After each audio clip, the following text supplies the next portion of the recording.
following clip, you'll see that I am claiming value by focusing on my aspirations and highlighting our plans as a way to build value in our side of the agreement.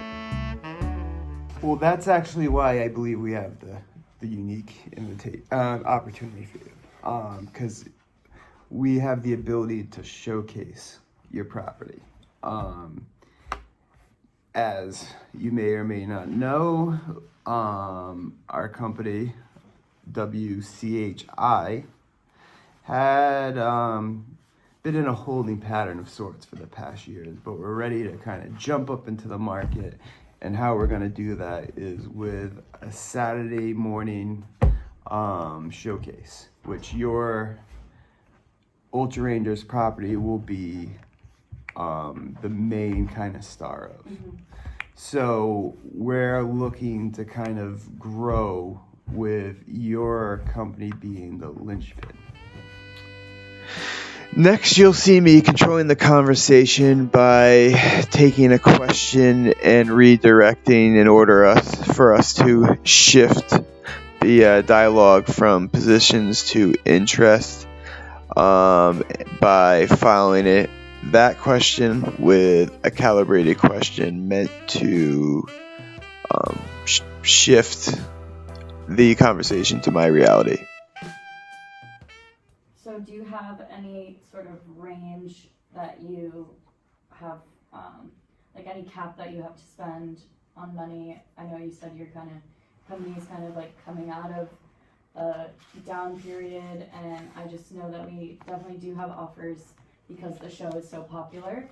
Right. I definitely want to make sure we are getting an offer that reflects how many viewers will be watching the show and its popularity. Sure. I mean, numbers ultimately decides everything. But before we get down to that, let's just make sure this relationship works, right? So what are you looking for in a business partner? In the next clip, you'll see me implement 2 negotiation strategies. Initially, I use some mirroring in order to mimic her preference in a business partner. That is immediately followed up by labeling in order to limit the perceived popularity of Ultra Rangers so I could lower her expectations in terms of offers. The show is really growing in popularity, but there's also other places for money to be made through different types of like businesses other than just the TV show, a lot of like action figures, stuff like that. So I want a company that will support all those decisions, all of those business plans and things like that, and definitely just make sure that the show is getting the treatment that it deserves, as it is so popular amongst a large amount of people. Right. And I believe WCHI would be exactly that type of business partner. Now,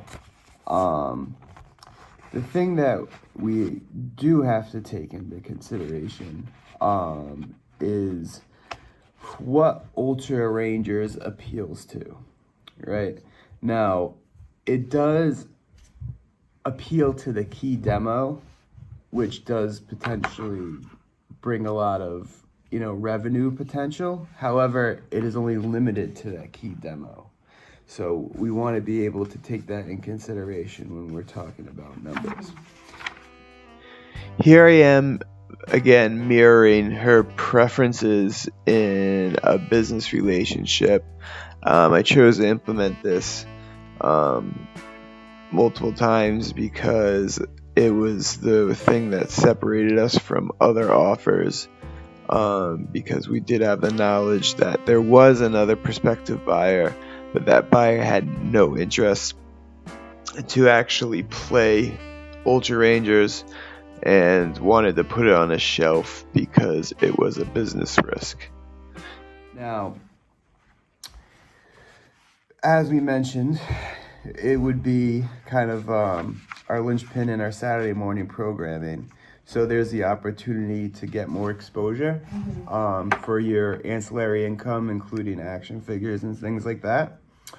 So, you know, just to one thing to consider is that would also be part of, you know, our deal, is the fact that it would be highlighted on our network. Now, we are prepared to come with a strong offer. We do understand that there are potential competitors out there, but I don't think there's any out there that can offer what we can in terms of exposure and you know. Next, you'll see me going off script and thinking outside the box by doing a joint value proposition that would add value to my company by getting additional revenue that wasn't even discussed as part of the case study. Now, you had mentioned that you do have some ancillary income with action figures and things like that. So we were considering making a multifaceted contract where we could actually, because there's no more key consumer group that you want to appeal to than your own viewers, right? So we could actually tie in to the agreement some advertising. I don't know if the other people were able to offer that at all, but you know, that's going to be a considerable cost savings for you, and you more than likely see an immediate impact in your overall income. However, there are resources that we have to put into that. So we were thinking that for $45,000 an episode, as you put, and the free advertising that I was offering, that we could also get 10% of your add-in sales. And by doing that, there's no increase as you would expect with this sort of arrangement. You know, the cost will be minimal, but if it blows up as we expect. Right here, I am bundling both Ultra Rangers and the Strum properties in order to get both for the lowest price possible. But additionally, I follow that offer up with some labeling in order to reduce the expectation on Strums by highlighting its negatives. So we have another show, Strums. I was actually gonna bring that up because we are actually interested in Strums. Okay, awesome. And I don't see any reason why we can't actually do an entire deal involving both. I agree. I think given the nature of Saturday mornings, a cartoon that appeals more towards younger kids would be perfect for our early morning slot. Now, with that said, I mean, those don't really bring in too much advertising dollars, right? So we were thinking that we could offer you $5,000 per episode for that one, and it would all be part of this original agreement. Coming up, you'll see me initiate some tactical empathy by highlighting some negatives of our company in order to reduce expectations when we ultimately make an offer. There is a payment schedule that we need to work out.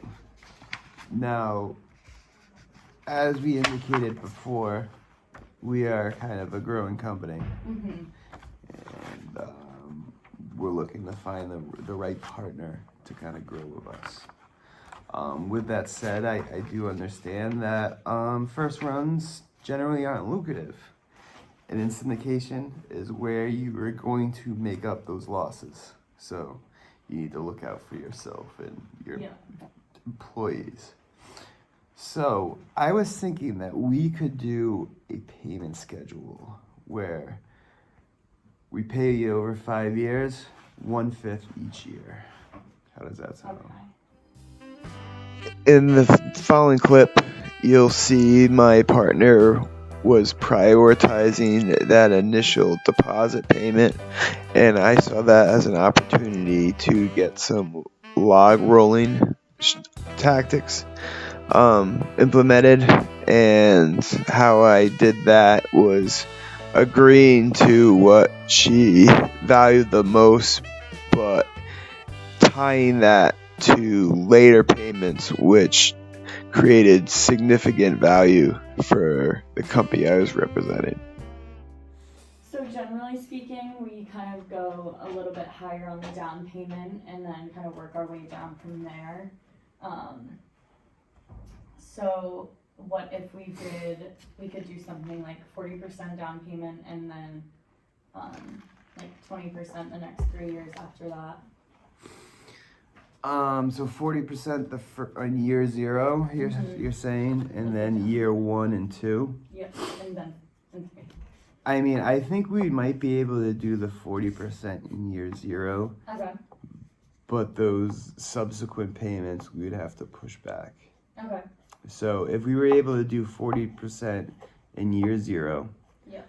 Would you be willing to accept 20% in year 4 and 20% in year 5?